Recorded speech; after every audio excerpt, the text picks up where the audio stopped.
Assalamualaikum warahmatullahi wabarakatuh. Seperti biasa, sebelum kita memulai vlog kita, marilah kita hadiahkan Al-Fatihah kepada kedua orang tua kita masing-masing. Allahumma Fatihah. Bismillahirrahmanirrahim.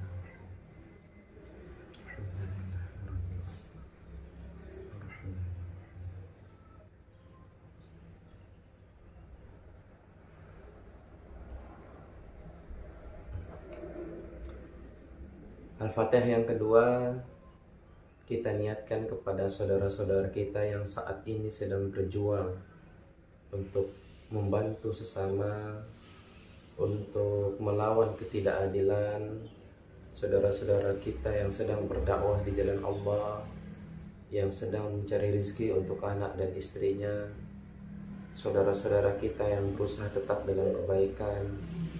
Lahumul Fatihah. Bismillahirrahmanirrahim.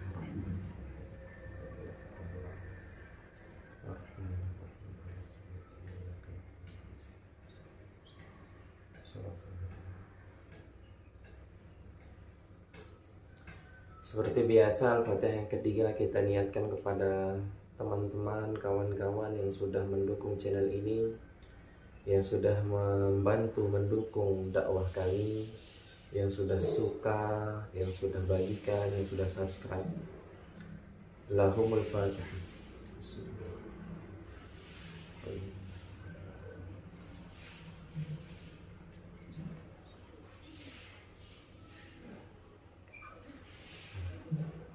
Amin ya rabbal alamin.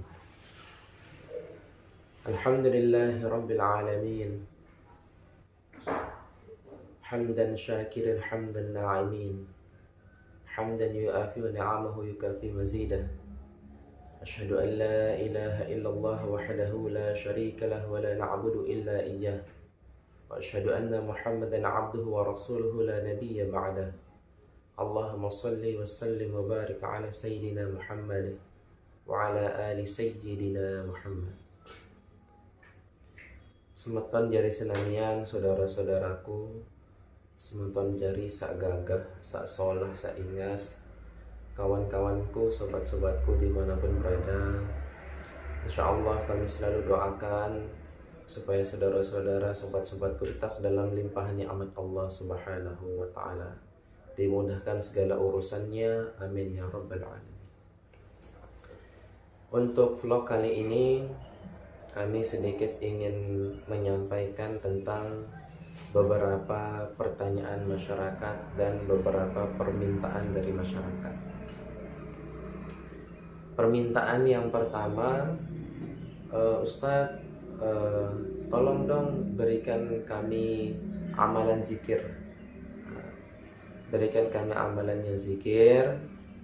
Terus yang kedua, pertanyaan masyarakat, Ustadz, kenapa sih saya lihat banyak orang yang meninggal dunia tetapi dia tidak mengucapkan la ilaha illallah padahal dia muslim dan tiap hari bahkan dalam tiap sholatnya dia mengucapkan 2 kalimat syahadat.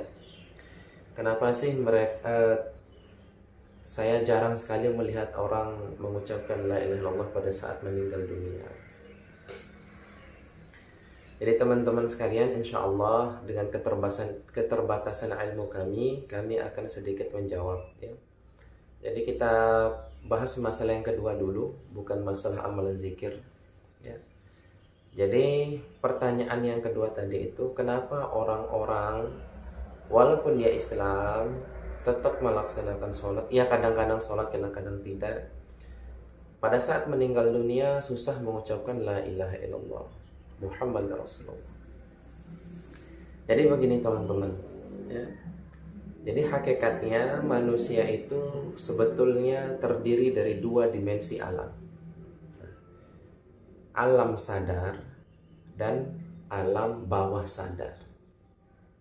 Saya ulangi, alam sadar dan alam bawah sadar.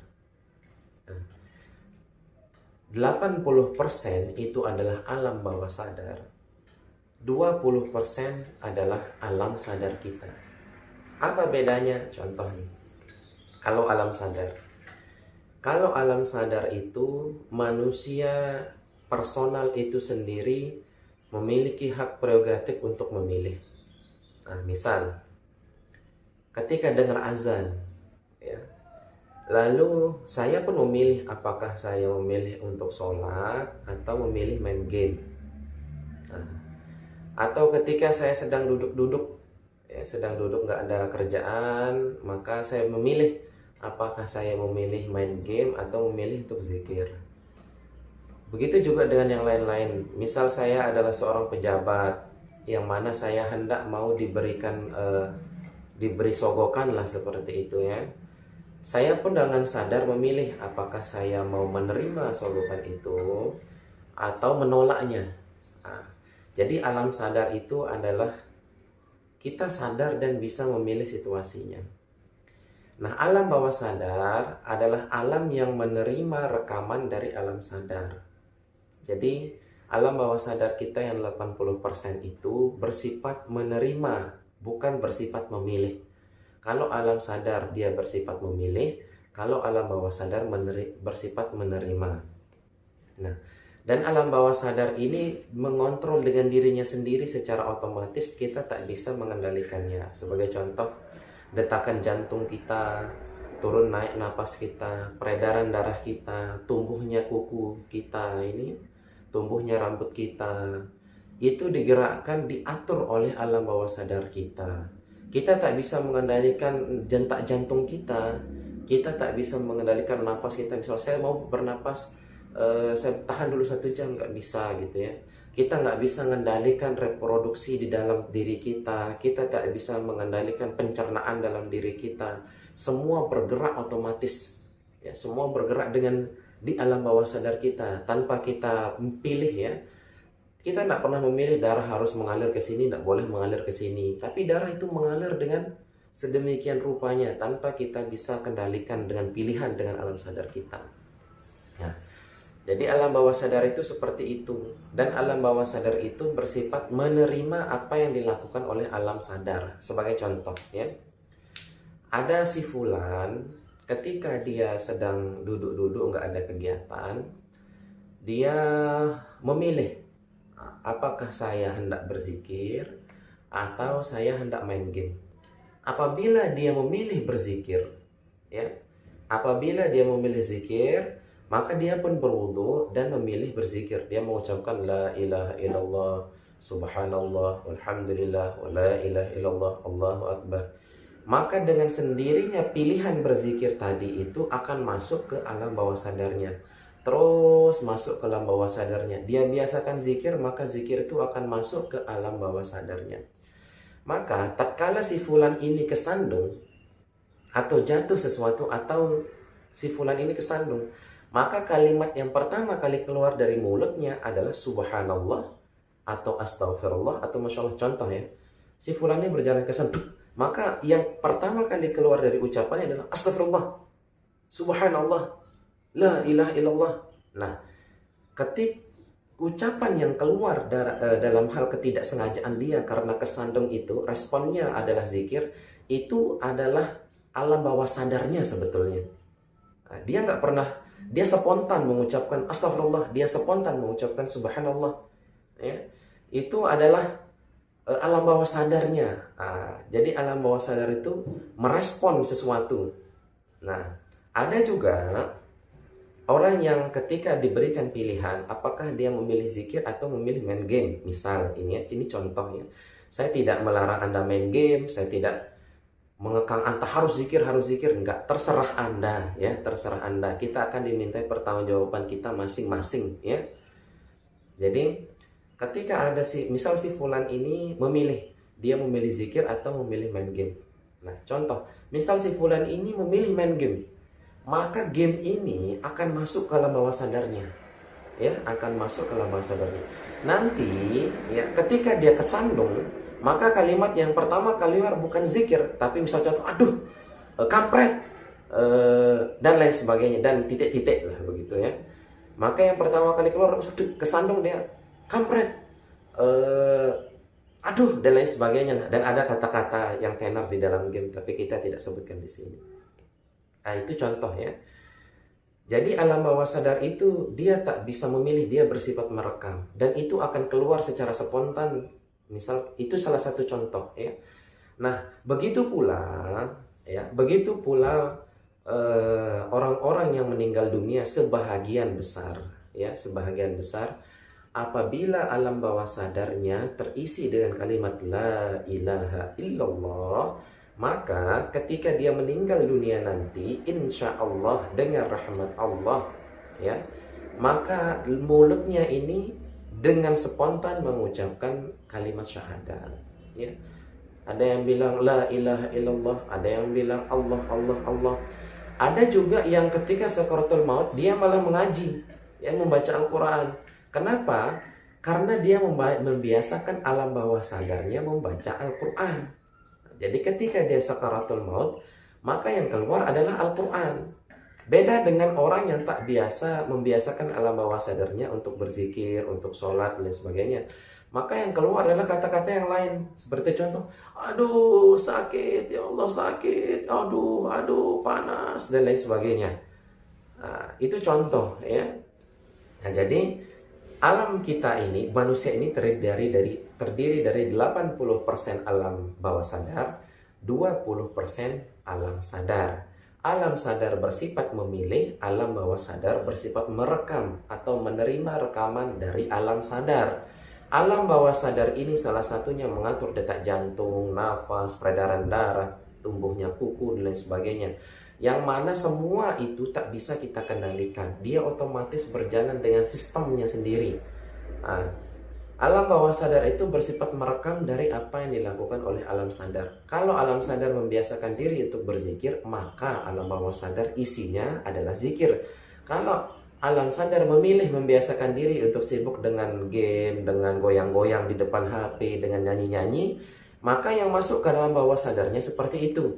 Maka sebagian orang Islam, walaupun dia Islam, mungkin Islam secara KTP dan lain sebagainya, mungkin Islam secara kafah juga, ada sebagian umat Islam, walaupun dia Islam, tetapi susah mengucapkan dua kalimat syahadat ketika sakaratul maut, susah mengucapkan kalimat Allah ketika sakaratul maut, dan banyak sekali.